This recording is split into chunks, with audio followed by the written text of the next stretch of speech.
Karong panahon na daghan na kayong mga tao nga niya aning batasan nga indiferente. Sa in English, indifferent.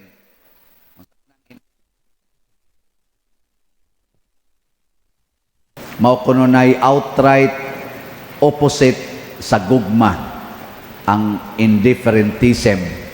Kana bang walang paki. Ang nahigugma dili gina indifferent. Unsa man nga taong nahigugma, very attentive sa need sa iyang isig katao, sa iyang gihigugma. Pero kanang wa mahigugma, indifferent. Sa inyong balay, why mga indifferente diha?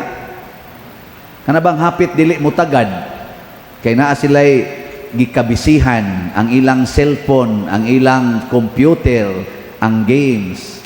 Ani wala na gipili. Moingon tas una kana mga bata nanga-adik na nasduwa, karon hastang mga tiguang nanga-adik. Lingi ay mong tupad pangutan ing na-adik ka sa cellphone. Pangutan unsa man ang adik sa cellphone? Kana bang parehas adik gud nga wa gani ang drugs nga ilang naadikan magpangita. Karon unsa may kasagarang pangitaon sa mga asawa? Bana? Cellphone. Unsay pangitaon sa bana? Inigmata. Asawa?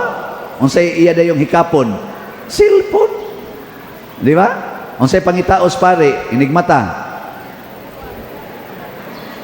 Madre. Nga naa sa cellphone. Uy, mga buango na kay takaron. Ang indifferentism ni ay gitulis hapit na mamatay, niagi ang pare, igo rang nitanaw, nilahos lang saglakaw. Naagisad ang libita, kaning libita maumang kuno ni ang kanang nag-serve sa pare, sama aning mga kanang nagbrunda, kani sila mga libita ni kanang nag-serve sa templo ba. Ning agi rasad. Pero naay sa Marianhon, usa ka estranyo, wa ting ito'y simba-simba. Pagkakita niya sa kaning gitulis, mihunong siya. Og iyang gikalimtan ang iyang business anang adlawa og giatiman niya ang maong tao. Ginamit ang tanan nga naa niya, kwarta, bino, lana, ang iyang time, ang iyang talent, hastang iyang hayop nga gisakyan. Unsa kato, kabayo ba kato? Iyang gigamit para sa tao. Ninduta no? Kana bang muhunong ka aron mutabang. Beka mong mga anak din Ngamong mga anak ba? Suway ko no ninyo iguli ros inyo, hunong sa amo anang inyong duwa sa cellphone o kanang sigig tan-aw sa cellphone. Unya tabang sa amog panghugas plato, kamong mga dagko-dagko na panglaba, panglimpyo. Ana ba? Panilhig dito sa gawas. Dili kay bisag gahigda gaana, galakaw gaana, galingkod gaana, gakaon gasigig ana sa cellphone. Nangabuang naman mo. Usahira ba sa dingon ana sa ming mga pari. Magsige mi grosaryo. Santa Maria inahan ka sa Dios, yampo kami makasasala karon og sa oras buanga ana ba? Na usaya hunong sa ta hunong sa ta. Pero ang nindot nga hunong usata sa atong concern sa kalibutan nya maminaw tas Ginoo. Muna higugmaa ang Ginoo sa imong tibuok hunahuna, sa imong kasing-kasing, sa imong kusog ug sa imong kalag. Hunong usa. Muna ang pagampo maong paghunong. Muna niya nagampo taron ni hunong sa ta kadiyot maminaw tas Ginoo. Nya unsa may gisugo sa Ginoo? Ningon ding Ginoo dangop. Unsa to? Dangop sa Ginoo sa imong kinahanglan og mabuhi ka. Ana. Ayaw dangop diha sa imong kwarta, ayaw dangop diha sa imong balay, ayaw dangop diha sa imong gahom, ayaw dangop diha sa imong authority, ayaw dangop diha sa imong pagkasikat, imong pagka-celebrity, unsa ka diha, aron ka mabuhi. Tanawa ang Russia, midangop sa ilang armas, ug ang Ukraine, midangop sa ilang armas. Tanawa, daghan na kaing patay. Hasta pang ekonomiya nato sa tibuok kalibutan, hapit na mamatay. Tungod anang ilang pagdangop sa ilang gahom, sa ilang kusog, o sa ilang kwarta. Igo, tibuok kalibutan. Ngano man, bisan pagmudawata o sa dili, ang tibuok katawhan, usara gid ta. Usara ta kakalibutan, usara ta kakatawhan, matod pa sa ikaduhang pagbasa, pinaagi ni Hesus, gibuhat ang tanan o kitang tanan, sakop sa iyang lawas. Ayaw pagtuo, ikaw anak, sa imong pagtinapulan, dili ka makaapiktar sa imong ginikanan nga mga kugihan. Ikaw dalaga nga anak o ulitaw nga anak, sa inyong pagsigig kita-kita sa imong uyab, kamurang duha, nga magsigi mog tinukhangay, ayaw pagtuo, nga kamurag yun maoy maigo sa epekto anang inyong gibuhat, hastang imong ginikanan, usahay maapil pang pari, usahay. Di tinuod. Tutok rabay. Mao na, unsa may buhaton? Hunong usa. Huna-hunaa usa, unsay mahitabo. Kung imo ning buhaton, unsay epekto sa tibuok lawas. Palagod na itong lawas, kamo, naamag mo lawas diyan, no? Amoy lawas, wa. Sige. Iglakaw ron nimo dito, tunok og tamtax ang imong wang tiil. Kana ba malubong gyud ang tamtax ba? Mulahos ang lawas og lakaw? Muhunong ang tanan, muhunong. Ighunong mutan-aw, ang mata muagas ang luha. Ang kamot magkabuang, ang baba magkabuang, ay tabang. Ana, kuan, ang tibuok yung lawas, muhunong. Kamong mga banang ni adinhi, mag-holding hands mo sa imong asawa, nya naay mo agi nga purting siksiha, mahunong ka, kinakita man imong mata, ang imong tibok lawas, mahunong, maana kang mingon na imong asawa, uy, buang ka diyan, ziglang tanaw. Ang tibok lawas, mukuyog sa mata, nya moingon na imong otok, nduta, igtanaw ni mo sa imong asawa, muluod dayon, luuran yung buang-buang. Nganoan? Nagtinabangay man, nagtinabangay ang imong lawas. Muna ang lawas mag-usa gid unta na. Muna kamo karon hunong usaha. Hunong sa mo anang pa-colors buhok, kanang pariban, kanang paputi-puti sa inyong naong, kanang snacks ninyo ngadto sa mga restaurants or mga nindot nga mga snacks, hunong sa mo ana. Nya ang inyo anang igasto ipalit usa og slot. Para ni Bishop Chupilok Kamumot, hunong usad kadiyot, hunong lang, ay lang sa kayo dugaya, karon lagod mga duha ka semana, ay sa mo pang snacks, ayaw sa mo pagkaon og lami, nya kanang budget ninyo ana ipalit o sa og slot. Di ba?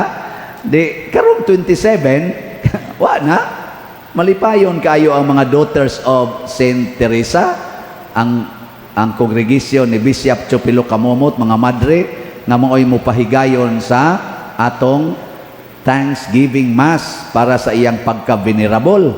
Lipay kay Archbishop Palma, kay mga bot dinhi ang mga bisita nato, mga obispo, mga pari, estimated nga more than siguro nag mga 3,000 kabuok ang obispo ug pari plus mga tao pa. Aligre na kayo kay na may magasto, pero way magasto makakotkot as ooy. Gitistigin niyo.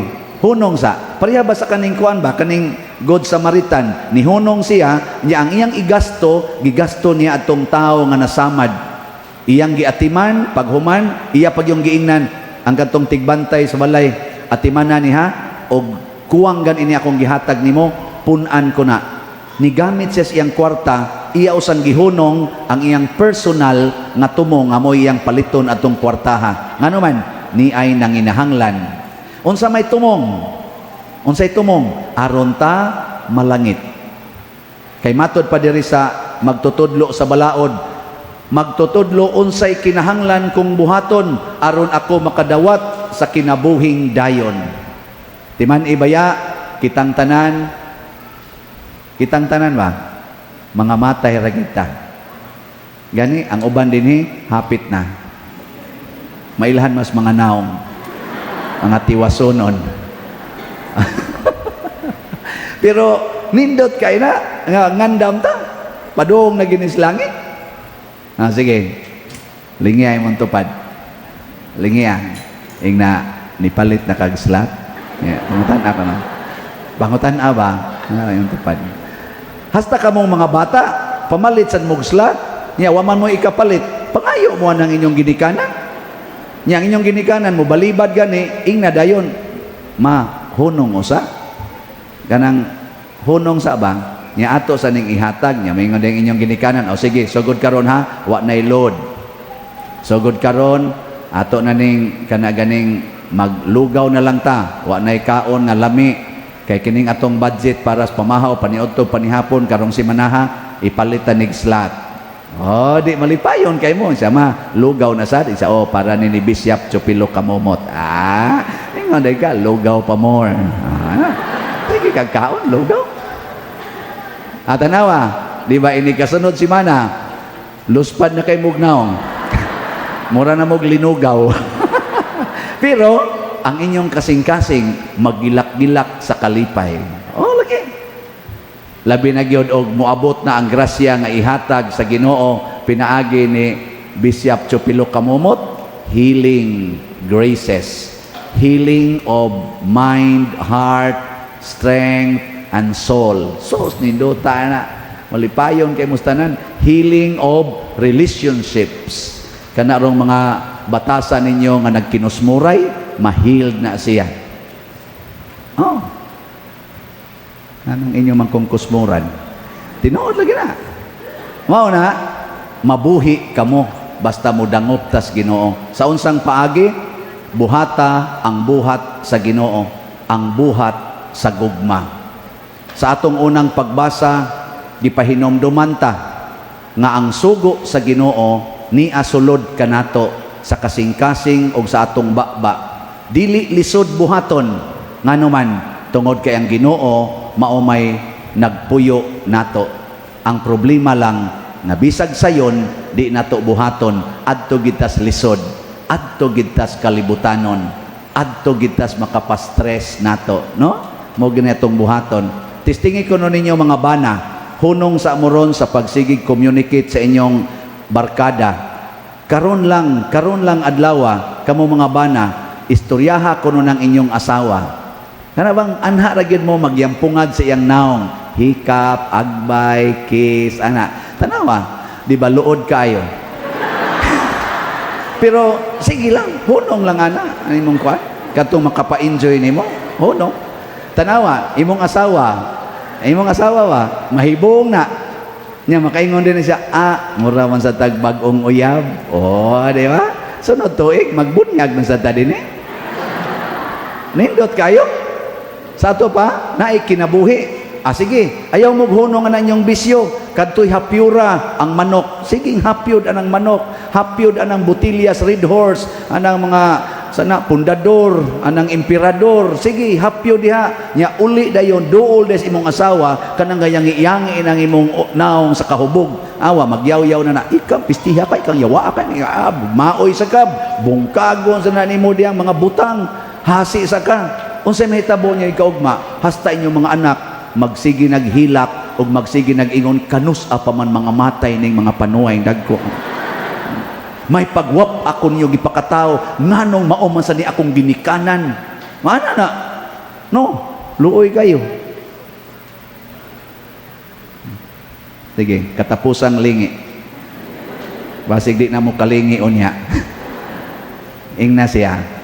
Andam kong muhonong para nimo. Sige na. Sige na. Andam kong muhonong para nimo. Nindota ano? Sige na honong na ko. Nindog na ta. Nagato ako sa Dios Amahan, makagagahom sa tanan, magbubuhat sa langit og sa yuta.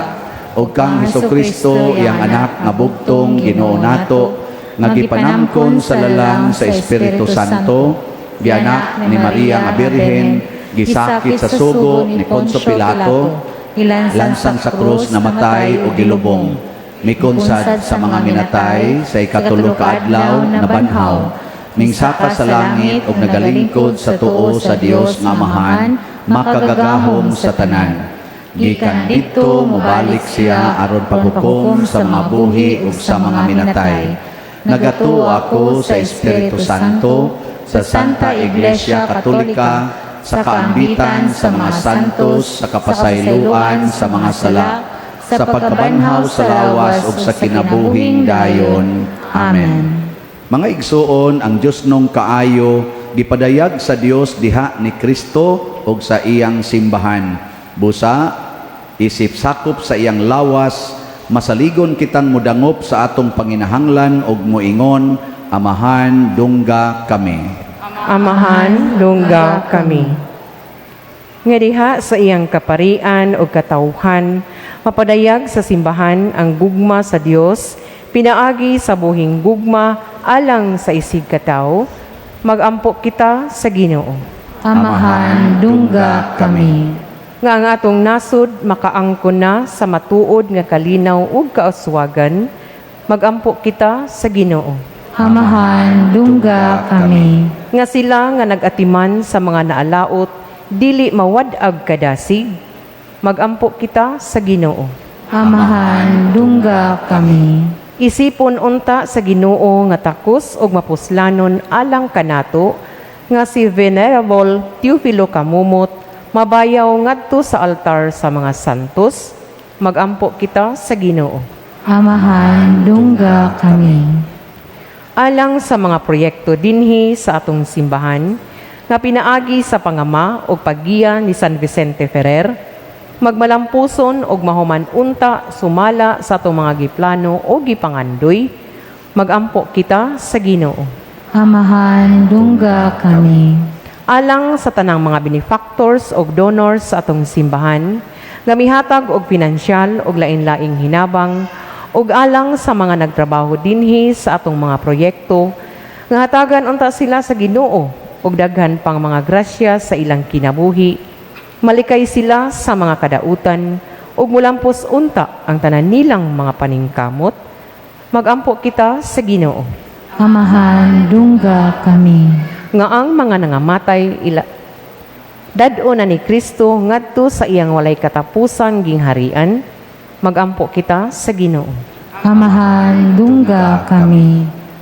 Dios among Amahan, sa among pagampo nganha kanimo, dawata kini kay among gituboy nga mapaubsanon, pinaagi ni Kristo nga among Ginoo. Amen. Manglingkod usa ta.